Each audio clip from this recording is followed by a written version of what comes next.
اسکندر مرزا جو اب تک صدارت کے منصب پر فائز تھے، جلاوطنی کے پہلے مرحلے میں کوئٹہ روانہ ہو چکے تھے۔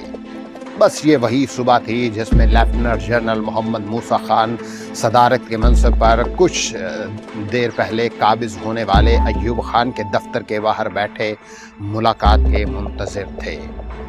ملاقاتی کے لیے یہ واقعہ ان کی زندگی کے اہم اور خوشگوار ترین دنوں میں سے ایک ہے، کیونکہ جنرل ایوب خان نے انہیں بتایا کہ انہوں نے یعنی جنرل موسیٰ کو فوج کا کمانڈر ان چیف، اس زمانے میں چیف آف آرمی اسٹاف ہی کو کمانڈر ان چیف کہا جاتا تھا، بنانے کا فیصلہ کیا ہے۔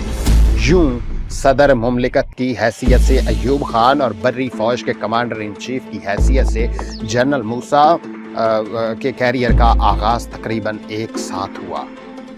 جنرل موسیٰ اس سے پہلے بھی کچھ ایسے گمنام نہ تھے۔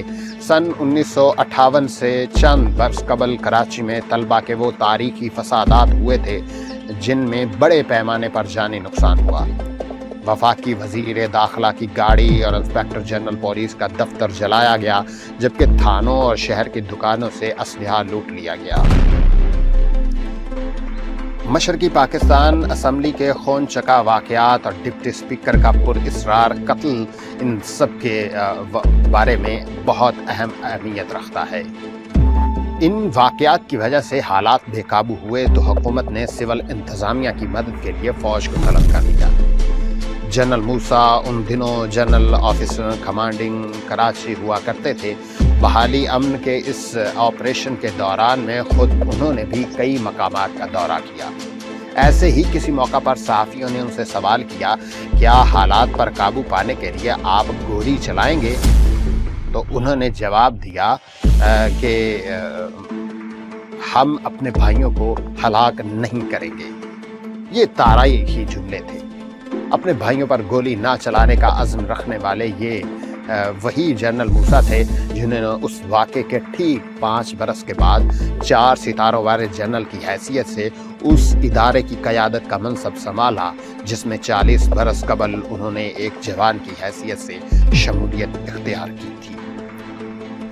ان کے طویل پیشہ ورانہ اور سیاسی کیریئر کے دوران بے شمار اہم اور تاریخی واقعات رونما ہوئے، لیکن فوج کے سربراہ کی حیثیت سے جو واقعات ظہور میں آئے وہ نہ صرف تاریخی ہیں بلکہ پاکستان کے مستقبل اور خاص طور پر مسئلہ کشمیر کے تعلق سے غیر معمولی اہمیت رکھتے ہیں۔ ان واقعات کی تعداد 3 ہے۔ یہ ایک دوسرے کا حصہ ہے اور باہم منسلک بھی ہے، یعنی ایک آپریشن جبرالٹر، دوسرا آپریشن گرینڈ سلام اور تیسرا 1965 کی پاک بھارت جنگ۔ یہ 3 واقعات بھی آنکھ مچولی کی کھیل کی طرح ہیں، جن میں فوج کے سربراہ کہیں دکھائی دیتے ہیں، کہیں دکھائی نہیں دیتے۔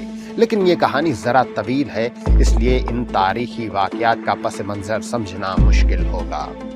اگر 7 اپریل 1965 سے جن واقعات کا آغاز ہوا ذہن میں نہ ہو، اس دن پاکستان اور انڈیا کے درمیان سندھ کے ساحلی دلدلی سرحدی علاقے میں مسلح چھیڑ چھاڑ کا آغاز ہوا تھا۔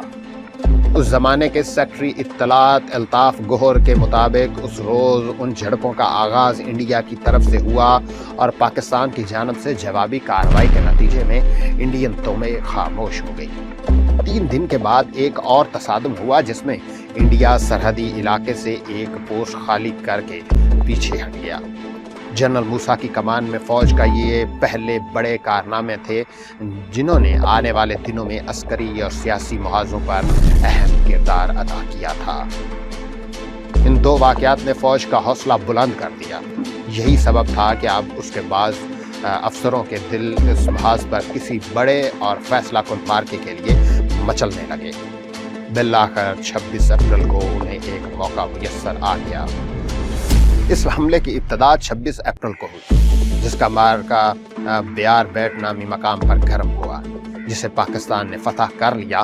یہ چونکہ سمندری اور دلدلی علاقہ تھا، اس لیے دلدلوں اور پانیوں کو عبور کرنے کے خصوصی انتظامات ضروری تھے۔ ایسا ہی ایک انتظام انڈین فوج نے اس علاقے میں کیا تھا، الطاف گوہر کی کتاب ایوب خان فوجی راج کے پہلے 10 سال کے مطابق انڈین فوج نے لوہے کی خالی گیلنوں کا پل بنا کر ایک سمندری کھاڑی کو عبور کیا۔ بہت آسان تھا کہ اس عارضی انتظام کو تباہ کر کے انڈین فوج کی واپسی کا راستہ بند کر دیا جائے۔ جنرل موسیٰ خان سے اس کارروائی کی اجازت حاصل کرنے کے لیے متحرک ہو گئے تھے، لیکن ملک کا فوجی حکمران اپنے کمانڈر ان چیف سے مختلف انداز میں سوچ رہا تھا۔ اس مارکے میں پاکستانی فوج انڈین فوجی دستے کا راستہ بند کر دیتی تو صورتحال دھماکہ خیز ہو جاتی۔ ان جھڑپوں کی وجہ سے 2 عالمی طاقتیں یعنی امریکہ اور برطانیہ پہلے ہی پریشان تھیں اور خطے کے دونوں بڑے ملکوں کے درمیان ثالثی کی کوشش کر رہی تھی۔ ایسی صورت میں مسائل کچھ اور گمبھیر ہو جاتے اور دونوں ملکوں کے درمیان مکمل جنگ کے خدشات کو ٹالنا مشکل ہو جاتا۔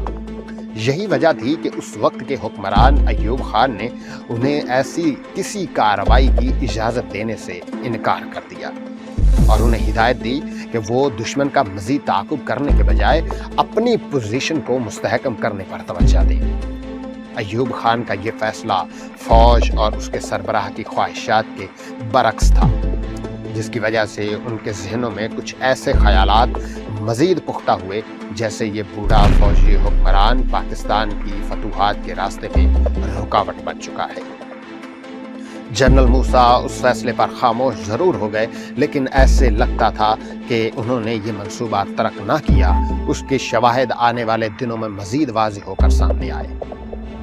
GHQ اور بعض فوجی افسروں کے دلوں میں سرانے والے ان خیالات کا اندازہ اس سے قبل 10 اپریل کو بھی ہو چکا تھا، جب ایوب خان سوویت یونین کے دورے کے بعد جنرل ہیڈ کوارٹر کے دورے پر پہنچے۔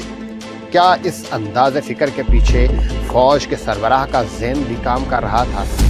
خیال یہی ہے کیونکہ اس موقع پر ایوب خان کو جو بریفنگ دی گئی اس کا بنیادی نقطہ ہی یہی تھا کہ انڈین فوج رن کچھ میں پوری تیاری اور لاؤ لشکر کے ساتھ آئی تھی، لیکن ہمارے دلیر کمانڈروں کی قیادت میں لڑنے والی فوج کو دیکھتے ہی سر پر پاؤں رکھ کر بھاگ گئی۔ لہٰذا پاکستان کو اس قیمتی موقع سے فائدہ اٹھاتے ہوئے دشمنی کا اس علاقے میں تعاقب کرنا چاہیے تھا۔ ریاست کے سربراہ کو GHQ میں دی جانے والی بریفنگ ان واقعات میں نہایت اہم ہے جس سے جنرل موسیٰ کا ذہن سمجھنے میں مدد ملتی ہے۔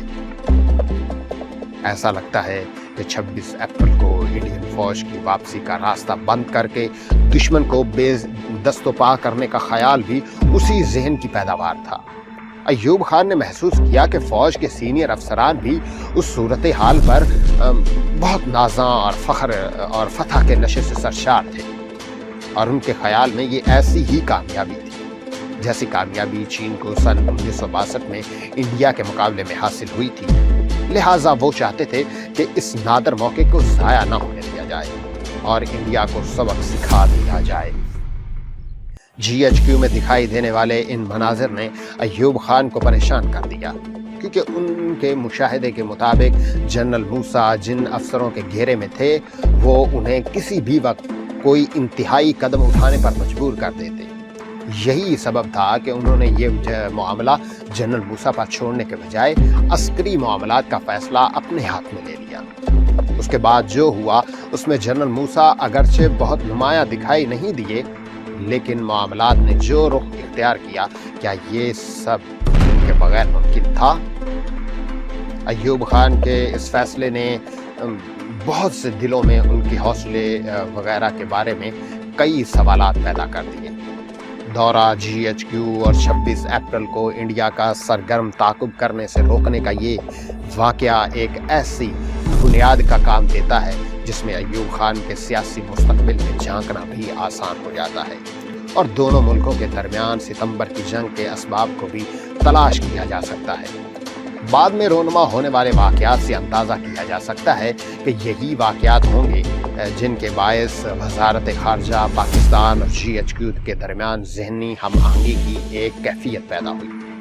اس زمانے میں ریاستی امور میں فیصلہ کن کردار رکھنے والے ان دنوں اداروں اور بلکہ الطاف گوہر کی بات میں فوج کی اعلیٰ قیادت اور وزارت خارجہ کے حلقوں میں ایوب خان کے